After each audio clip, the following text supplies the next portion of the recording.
सभा के दूसरे चरण के लिए 25 सितंबर को वोट डाले जाएंगे। चुनाव को लेकर बीजेपी ने पुंछ में अपने अभियान में तेजी लाते हुए पहली रात्रि जनसभा का आयोजन किया, जिसमें बड़ी संख्या में लोगों ने भाग लिया। पार्टी के नेताओं ने अपने संबोधन में केंद्र सरकार के विकास के कार्यों का जिक्र किया है और जम्मू कश्मीर में बीजेपी की सरकार बनाने के लिए पार्टी के पक्ष में मतदान करने का आह्वान किया।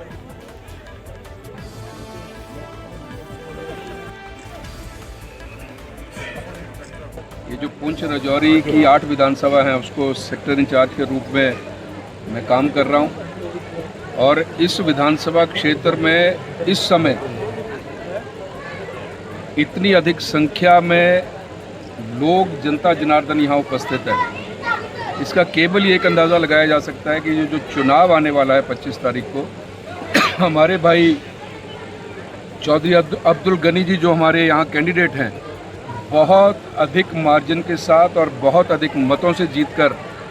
आपकी जम्मू कश्मीर विधानसभा में जाने वाले हैं। ये मैं पूरे विश्वास के साथ कह सकता हूँ। और जिस तरह से मोदी जी के प्रति जम्मू कश्मीर के अवाम ने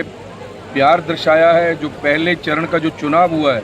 उसमें 70% तक की पोलिंग हुई है, ये केवल इस बात को दिखाता है कि आने वाला समय जो है वो भारतीय जनता पार्टी का है। भारतीय जनता पार्टी का मुख्यमंत्री जम्मू कश्मीर में बनने जा रहा है और जम्मू कश्मीर की आवाम अपना हाथ मोदी जी के हाथ में देने वाली